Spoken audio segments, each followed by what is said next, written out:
Gareth Southgate's contract as England boss. It runs until 2024, and there's a few people on the planet that will know Gareth Southgate and just how he is feeling right now. Fortunately for us, one of those few people is joining the show right now. Very good morning to former England manager, Mr. Glenn Hoddle. Good morning to you, Glenn. Morning, Glenn. How are you this morning? Good morning, guys.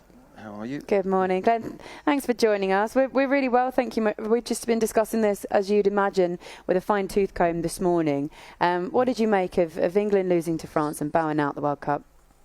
Well, it was absolutely gut-wrenching because I think it's a missed opportunity with the teams that had gone out. To be quite frank, I thought we were going to win the game in the second half. We were in control of the game, so that's why it was even more gut-wrenching in many ways. We've all had this feeling. I've had it personally, being knocked out as a player and as a manager, and it takes a lot to get over. I've got to say, but I think when you look over the overall tournament, there's not one player I've looked through and thought, well, he had a poor tournament. I think that's why. It's been a great shame that they've played some good football. They've come strong in second halves, and they're giving it everything. But in sport, Laura, there's little margins, as we all say. I've seen great golfers miss 3-foot putts in big games under pressure. You see it all the time in sport, and that's what's happened the other night against France. We were the better team. We had them on the ropes. There's no doubt about it. I don't know if the boys agree there, but if we score the penalty, the second penalty, I think that's game, set and match to us. And that's how close we were. Sometimes you get beat well. You go out and you think, well, we didn't do ourselves justice. We deserve to get knocked out, but not the other night, no. No, I think you're spot on, Glenn. I don't think there's any doubt that England were the better side, particularly in the second half. Where do you sit now? I said earlier, Glenn, in terms of obviously there will be question marks over Gareth's future. I think he's done a fantastic job. I really do. And where I am, England are a really good watch at this moment in time. Knocked out the tournament by the world champions, and a team that I think will go on and win it. Where are you now with Gareth? I think he's earned the right to go away, holiday, have a good Christmas, and make his own mind up. Where do you sit on it?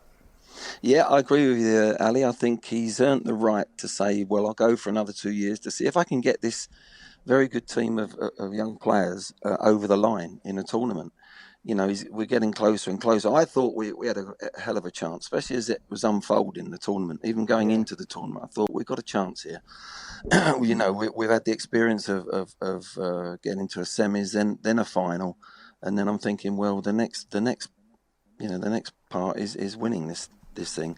So I was very optimistic going in. I thought they played ever so well, but sometimes, we've got. I think the thing that we're missing to get it over the line with Gareth, I think he needs to go away and have a little think about it. But he has earned the right to stay in the job for the next 2 years. And I think if he'd have won the World Cup, I think he might have walked away then, and I wouldn't have blamed him. But at the end of the day, he's young enough to come back to this job. He can hold his head high if he wants to. If he decides, look, my family, everything, I want to get back to Premier League football. I want to get back to having a rest and just, having a little look at things. He's earned that right a little bit, and he's young enough to actually come back again as an England manager in the future. So he's got that option as well. Don't forget. He's done that well a job. And at the end of the day, I think there's a few things still missing there. Of course there is. If not, would have been winning tournaments. But, I just think this young team has got a hell of a lot of good players in it. That's the main thing. And the way we've performed, we've scored 14 goals, guys, 4 against in the whole tournament. Not many teams have done that. We've looked as good as anything around. We looked as good as France and even Brazil. Didn't get a chance to play them, but there was no outstanding team there that I thought, wow, they're way ahead of us, and that's where I think Gareth will have a little reflection and look at that.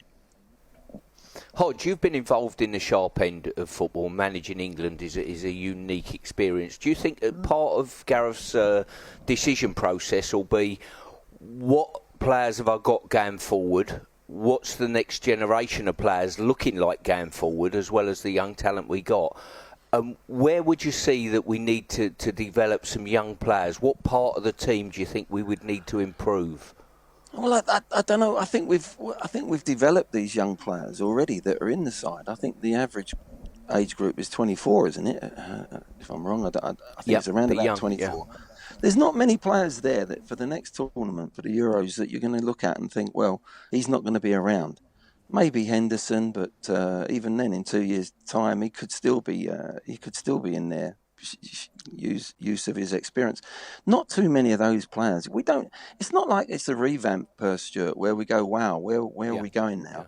Where have we got to go with this group of players in England? You know, years ago when all the foreigners came, we all had a real scary. We were scared that what's going to happen to the English players?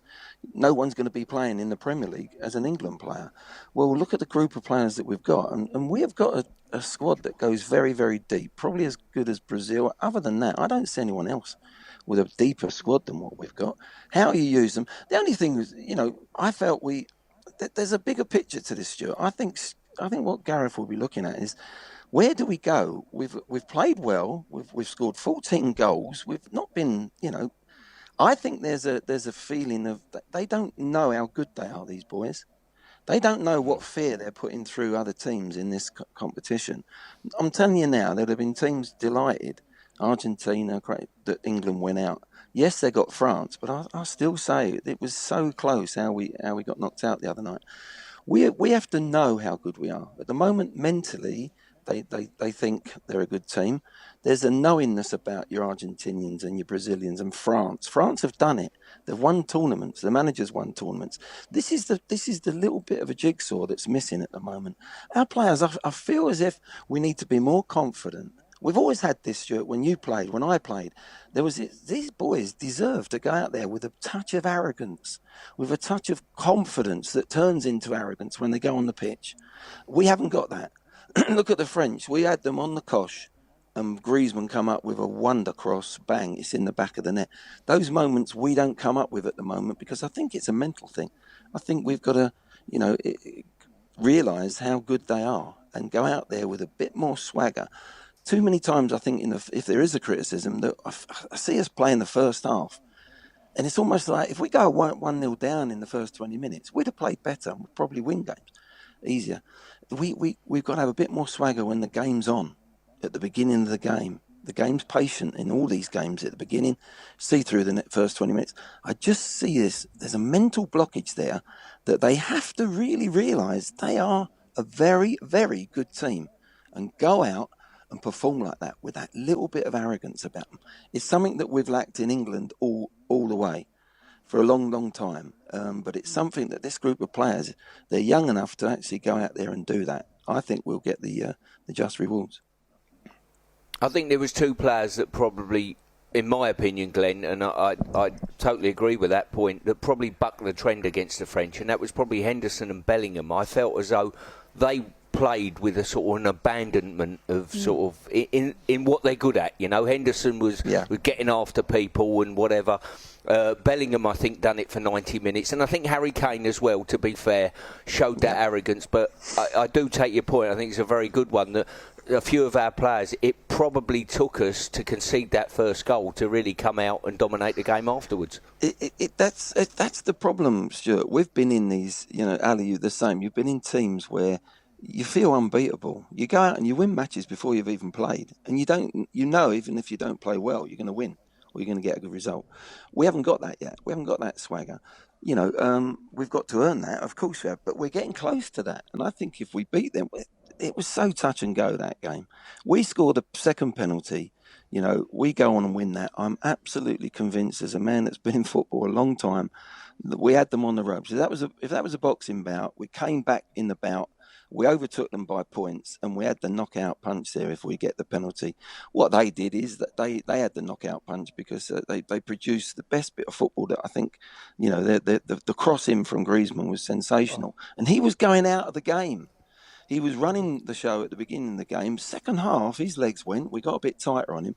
He was absolutely going out of the game, making false errors. He was making errors, and suddenly he comes up with that wonderful cross. And you can't defend that sort of cross. And that was the difference in the end. Obviously, Harry's missing the penalty. Every single person in England would put your life on him. If you had your life at stake, you'd put Harry Kane on a penalty, wouldn't you? He just scored one. And, they had moments there. They're just slim moments as well of where we were the other night. Glenn, what would you say to Harry after that for missing that penalty? What advice would you give Harry? I think Harry. Yeah, I think Harry will have time to digest that. He needs some time to digest it, of course. But he's got to mentally just work on that one. He's missed a penalty. He's going to miss some more in the future. But as I've just said, if your life depended on it, you'd have Harry Kane on a penalty. He just leant back a little bit. I think he tried to go. I'm going the same corner, but I'm going to try and go a bit firmer. He hits that one. He tries to hit it a little bit firmer, and I think that's where it's gone over the bar. But it's a mental thing. You have to re-edit things. As a striker, Ali would know, you can't allow that to fester on your mind. You have to re-edit it, and through his own mind, in his own little world, that goes in the top corner, and you move on. Yeah, it's a real pleasure having you on. Thank you, Glenn. Thanks your team. Thanks, Odd. Guys, you got some snow to come back to. Can't wait. We will be back very, very soon. We'll try and bring some sunshine, but I doubt we'll be able to.